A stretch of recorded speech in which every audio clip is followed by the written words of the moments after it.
Bonjour les technologues. On se retrouve dans une nouvelle vidéo qui va être la première d'une série de 11 vidéos.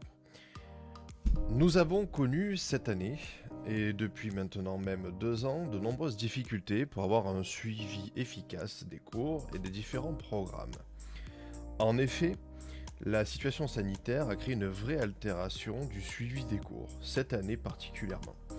Donc j'ai décidé de créer ces petites capsules vidéo en anticipant la possible présence de la technologie au brevet en fin d'année.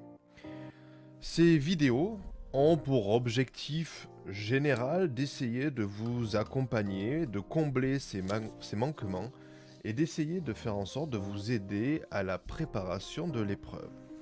Il y aura des conseils sur la méthode et aussi des conseils sur les notions.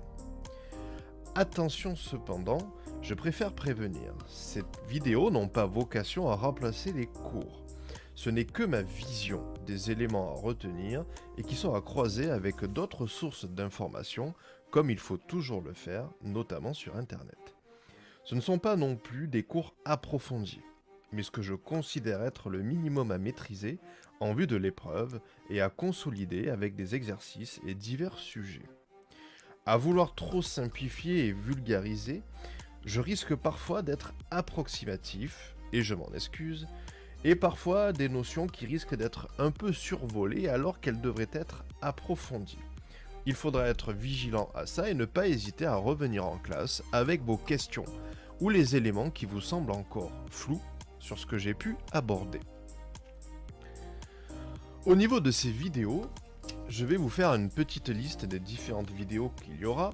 Il y aura d'abord une première capsule sur comment aborder un sujet de technologie. Quelles sont les méthodes que je conseille pour essayer d'aborder ça de la meilleure des manières. La deuxième vidéo portera sur l'analyse de la chaîne d'information, à l'aide d'une vidéo que j'avais déjà créée précédemment sur la chaîne. L'analyse de la chaîne d'énergie.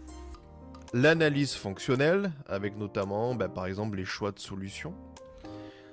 En parler des éléments principaux en programmation, plus en détail sur Scratch, quels sont les éléments essentiels à connaître, si vraiment notamment vous avez jamais fait de Scratch. Essayez de parler un peu de la différence entre une information analogique et numérique. Parler du cahier des charges, comme nous l'avons travaillé en début d'année.